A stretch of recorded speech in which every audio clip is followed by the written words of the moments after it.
दोस्तों जय माता दी। माँ दुर्गा तेरी सदा ही जय हो। दोस्तों नवरात्रि की दुर्गा अष्टमी महानवमी पर इस बार पूरे 150 वर्षों बाद अद्भुत संयोग बन रहे हैं। इन अद्भुत संयोग में आप माता रानी की कृपा प्राप्त करने के लिए किसी छोटी कन्या को यह एक चीज जरूर दे देना। आपकी बंद किस्मत के द्वार खुल जाएंगे। माता रानी आपकी सभी मनोकामनाएं पूर्ण कर देंगी। आपको जीवन भर किसी भी प्रकार के कष्ट, दुख, गरीबी का सामना नहीं करना पड़ेगा। माता रानी स्वयं रक्षा करेंगी। दोस्तों नवरात्रि का पावन पर्व माँ आदि शक्ति दुर्गा को समर्पित होता है। नवरात्रि में ऊर्जा की देवी माँ दुर्गा, धन की देवी माँ लक्ष्मी और विद्या की देवी माँ सरस्वती का पूजन किया जाता है। नवरात्रि नारी शक्ति के और कन्याओं के सम्मान का भी पर्व है। इसलिए नवरात्रि में कुंवारी कन्याओं को पूजने और भोजन कराने की परंपरा है। हालांकि नवरात्रि में हर दिन कन्याओं की पूजा करने की परंपरा है, लेकिन नवरात्रि की दुर्गा अष्टमी और महानवमी को कन्याओं का पूजन अवश्य ही किया जाता है। दोस्तों आज हम आपको एक ऐसी चीज के बारे में बताने जा रहे हैं। अगर यह छोटी सी वस्तु आपने नवरात्रि की महाअष्टमी या महानवमी के दिन किसी छोटी कन्या को उपहार में दे दी तो माता रानी की कृपा से आपके जीवन में छाए संकटों के बादल दूर हो जाएंगे, पापों से मुक्ति मिलेगी, साथ ही सुख, समृद्धि और सौभाग्य की प्राप्ति होगी। माता रानी की कृपा से मनचाहा वरदान प्राप्त होगा और माता रानी की कृपा से पूरे साल भर धन की कोई कमी नहीं रहेगी। इस बार चैत्र नवरात्रि की दुर्गा अष्टमी 16 अप्रैल दिन मंगलवार को है और रामनवमी महानवमी का पर्व, दुर्गा नवमी का पर्व 17 अप्रैल दिन बुधवार को मनाया जाएगा। दोस्तों नवरात्रि में आने वाली अष्टमी को महाअष्टमी और दुर्गा अष्टमी के नाम से जाना जाता है। इस दिन माँ महागौरी का पूजन किया जाता है। माता महागौरी की आराधना करने से व्यक्ति को सौभाग्य की प्राप्ति होती है, साथ ही सुख समृद्धि में भी कोई कमी नहीं आती। महाअष्टमी के दिन कन्या पूजन करने से माँ महागौरी की असीम कृपा प्राप्त होती है। कन्याओं को माँ दुर्गा का साक्षात स्वरूप माना जाता है और नवरात्रि की महानवमी के दिन माँ सिद्धिदात्री की पूजा करने का विधान है। माँ सिद्धिदात्री अपने भक्तों को समस्त प्रकार के सिद्धियां प्रदान करती हैं। इतना ही नहीं, माँ सिद्धिदात्री शोक, रोग एवं भय से मुक्ति देती हैं। सिद्धियों की प्राप्ति के लिए मनुष्य ही नहीं, देव, गंधर्व, असुर, ऋषि आदि सभी इनकी पूजा करते हैं। भगवान शिव भी इनके आराधक हैं। महानवमी के दिन माँ सिद्धिदात्री की पूजा करने के बाद कन्याओं का पूजन करने से माँ सिद्धिदात्री की कृपा से यश, बल और धन की प्राप्ति होती है। दोस्तों नवरात्रि में कन्या पूजन को सबसे ज्यादा महत्वपूर्ण माना जाता है। जो भक्त नवरात्रि के व्रत भी नहीं रख पाते हैं उन्हें भी कन्या पूजन अवश्य ही करना चाहिए। कन्या पूजन के बिना व्रत और पूजन का पूर्ण फल प्राप्त नहीं होता। नवरात्रि पर कन्या पूजन करने से माँ प्रसन्न होती हैं और अपने भक्तों की हर इच्छा को पूर्ण करती हैं। शास्त्रों के अनुसार कन्या पूजन से सुख, शांति और मोक्ष की प्राप्ति होती है।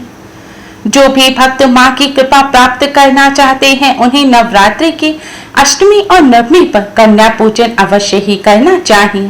नवरात्रि में 9 कन्याओं को भोजन करवाना चाहिए, क्योंकि 9 कन्याओं को देवी दुर्गा के 9 स्वरूपों का प्रतीक माना जाता है। कन्याओं के साथ एक बालक को भी भोजन करवाना चाहिए, क्योंकि बालक को बटु भैरव का प्रतीक माना जाता है। माँ के साथ भैरव की पूजा आवश्यक मानी गई है। 2 वर्ष से लेकर 10 वर्ष तक की आयु की कन्याओं का कंजक पूजन करना चाहिए। कन्याओं को घर में पधारने पर उन्हें देवी स्वरूप मानकर सम्मान पूर्वक आसन पर बिठाकर उनके पैर धुलवाने चाहिए। उसके बाद कुमकुम से तिलक करें, लाल रंग की चुनरी उड़ाएं, माता रानी का ध्यान करते हुए पूजन करें और जो भोजन आपने प्रसाद स्वरूप बनाया है उसे माता रानी को अर्पित करने के पश्चात कन्याओं को खिलाएं। भोजन कराने के बाद आप कन्याओं को उपहार अवश्य ही दें और पैर छूकर उनका आशीर्वाद लें।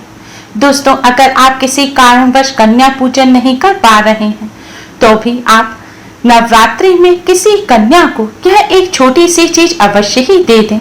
इससे आपको माता रानी का भरपूर आशीर्वाद प्राप्त होगा। माता रानी को खुश करने के लिए और माता रानी की कृपा प्राप्त करने के लिए सबसे पहले आप एक लाल रंग की चुनरी लें और इस चुनरी को माता रानी के सामने बिछाकर रख दें। अब इस लाल रंग की चुनरी में आप कोई मौसमी फल रख दें। मौसमी फल में आप केला या नारियल रखें तो ज्यादा शुभ रहेगा, क्योंकि केला भगवान श्री हरि विष्णु को अति प्रिय है और नारियल को श्रीफल कहा जाता है जो माँ लक्ष्मी को प्रिय है। दोस्तों, चुनरी में फल रखने के बाद आप इस चुनरी को अपने दोनों हाथों में लेकर माता रानी के सामने हाथ फैलाकर खड़े हो जाएं और आपकी जो भी मनोकामना है वह माता रानी के समक्ष रखें। माता रानी से अपनी मनोकामना पूरी करने की प्रार्थना करें, अपनी झोली भरने की प्रार्थना करें। प्रार्थना करने के बाद यह चुनरी और फल आप किसी छोटी कन्या को दे दें। ध्यान रखें, आपको 2 वर्ष से 10 वर्ष तक की बीच की उम्र की ही किसी कन्या को यह चुनरी और फल दे देना है। चुनरी फल देने के बाद आपको कन्या के चरण छूकर आशीर्वाद अवश्य ही लेना है। दोस्तों, लाल रंग को पृथ्वी का प्रतीक माना जाता है और लाल रंग माता रानी का पसंदीदा रंग है। माता रानी की लाल रंग की चुनरी में इस तरह फल रखकर किसी कन्या को भेंट करने से आपके अच्छे कर्मों का फल आपको कई गुना वापस होकर मिलेगा। आपके घर में सुख समृद्धि में वृद्धि होगी, धन धान्य के भंडार भर जाएंगे। माता रानी की कृपा से बड़ी परेशानी भी दूर हो जाएगी। दोस्तों, कन्याओं को आप भेंट में श्रृंगार की सामग्री भी उपहार में दे सकते हैं।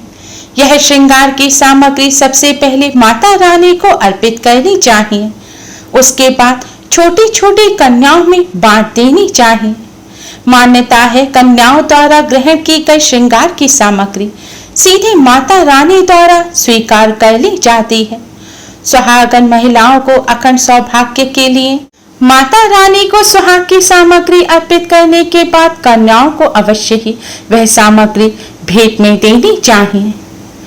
दोस्तों, सुहाग की सामग्री के अलावा आप कन्याओं को चावल भी भेंट में दे सकते हैं। परंपराओं के अनुसार जब कन्याओं को घर से विदा किया जाता है तो विदाई में उनको कोचा दिया जाता है। इस कोचे में चावल और गुड़ दिए जाते हैं। मान्यता है, इससे आपके घर में धन धान्य में वृद्धि होती है। नवरात्र में आप भी कन्या भोज करें तो विदा करते समय कन्याओं को थोड़े से चावल अवश्य ही दें। इससे आपके घर में संपन्नता बढ़ेगी। सुहाग की सामग्री के साथ या किसी अन्य वस्तु के साथ आप थोड़े से चावल के दाने उस वस्तु में डालकर कन्याओं को भेंट कर सकते हैं। या आपके घर कन्या पूजन के लिए जब आए तब आप कन्याओं के मस्तक पर कुमकुम का तिलक लगाकर उनके मस्तक पर थोड़े से चावल अवश्य ही लगा दीजिए। इससे आपके घर में संपन्नता बढ़ेगी।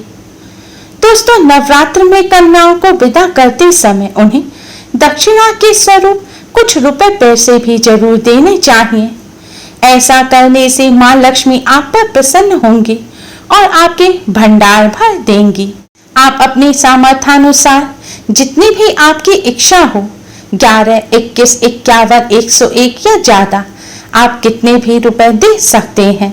दोस्तों, कन्याओं को उपहार देते समय वैसे तो आप कुछ भी वस्तु उन्हें उपहार स्वरूप भेंट में दे सकते हैं, लेकिन कन्याओं को वह वस्तु उपहार में अवश्य ही देनी चाहिए जिनका वह लंबे समय तक इस्तेमाल कर सके। आपके दिए हुए उपहार का कन्या जितने लंबे समय तक इस्तेमाल कर पाएंगी उतने ही शुभ फल आपको प्राप्त होंगे।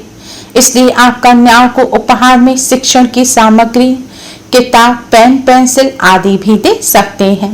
आप कन्याओं को वस्त्र भी दे सकते हैं, लेकिन ध्यान रखें काले, नीले या ब्राउन कलर के वस्त्र कन्याओं को ना दें।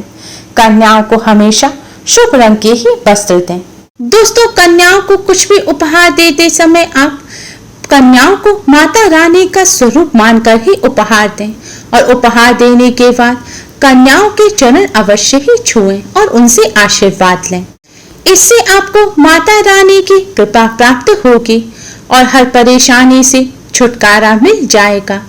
उम्मीद है आपको हमारी ये वीडियो पसंद आई होगी। प्लीज लाइक करें, हमारे इस वीडियो को अपने फ्रेंड्स और रिश्तेदारों में ज्यादा से ज्यादा शेयर करें जिससे वह भी इसका लाभ उठा सकें। हमारी और भी वीडियोस के लिए हमारे चैनल को सब्सक्राइब करना ना भूलें। Thanks for watching. Radhe Radhe, जय माता दी।